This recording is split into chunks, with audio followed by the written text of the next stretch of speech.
Fico emocionada, eu me emocionei lá, me emociono aqui. E a gente convidou a psicóloga, que é especialista em crianças também, né? A Ana Paranzini, para a gente comentar um pouco sobre a situação da Daiane e também sobre outras mães que têm filhos especiais. Bom dia, obrigada pela presença, Ana. Bom dia, eu que agradeço. É uma luta mesmo, mas nesse sentido, né, da verdadeira inclusão dessa criança no nosso meio social, com outras crianças, com outras pessoas, enfim. Isso, eu acho que nós da área da saúde e o pessoal da educação, é um grande desafio a inclusão das crianças com necessidades especiais. E esse desafio, ele perpassa tanto os ambientes que a criança frequenta, como a escola, shopping, alguns outros ambientes, tanto o ambiente familiar. Então, hoje, infelizmente, algumas famílias ainda relatam que há preconceitos dentro da própria família, com primos, com os tios. Então, nós fazemos sempre uma movimentação para conscientizar as pessoas e principalmente as crianças que elas são diferentes, mas elas são crianças, elas gostam de brincar, elas querem interagir com as outras crianças.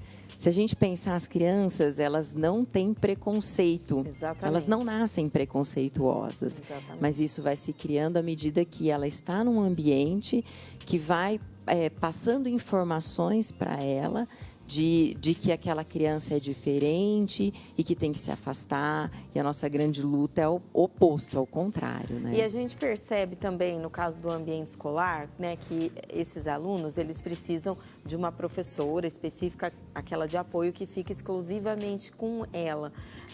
E alguns pais, às vezes, questionam isso, né? Os pais de outras crianças, né? Então, essa mãe relatou isso pra gente, que pais de outras crianças acabam olhando meio esquisito ali para aquela situação.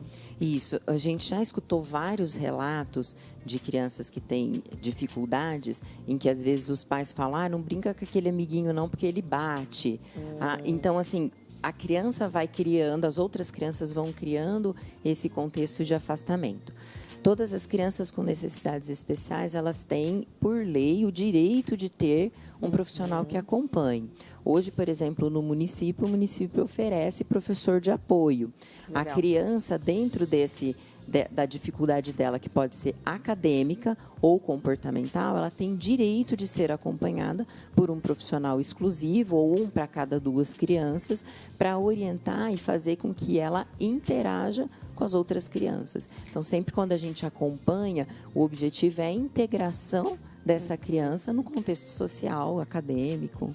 E até aqui a gente falou mais de conscientização, né, da sociedade, mas muitas vezes essas crianças elas acabam precisando de algum acompanhamento psicológico mesmo, por ela não entender por que ela é, às vezes, discriminada.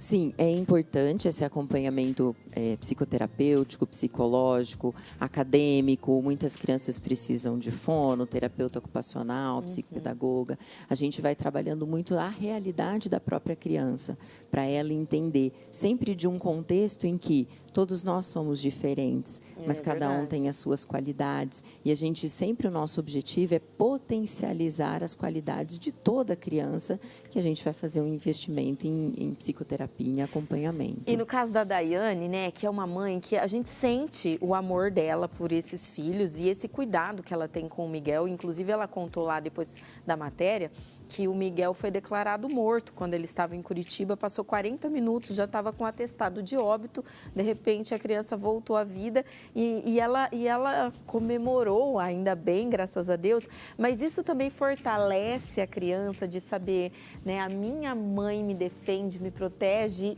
aconteça o que acontecer.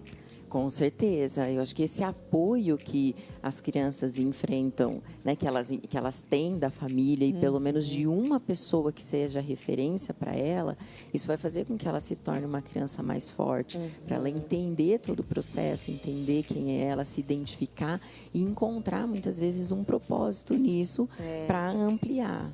E no caso dos autistas, né, que a gente sabe, como você falou, às vezes existe um comportamento mais agressivo de algumas crianças que são autistas. Eu acho que vale muito para eles também, né, porque eles estão incluídos também nesse ambiente social. Sim, com certeza. Eu acho que a informação, ela nunca vai ser demais. tanto para as próprias crianças. A gente vê que, às vezes, a dificuldade da inclusão de uma criança é que falta os profissionais que estão inseridos no contexto explicarem para as outras crianças o que o amiguinho tem. Então, a gente tem feito um trabalho de acompanhante terapêutico dentro das escolas, em que um dos processos é também fazer com que as outras crianças entendam o funcionamento daquela criança, e é uma gracinha, porque aí eles pedem, pode deixar que eu ajudo, tia, eu vou levar o fulaninho. Então, é uma graça a gente ver que as outras crianças se disponibilizam a ajudar a nossa criança especial. Maravilha, Ana. Obrigada. Adorei nosso bate-papo. Acho que é importante a gente sempre falar. Sempre bem-vinda aqui com a gente, viu? Eu que agradeço.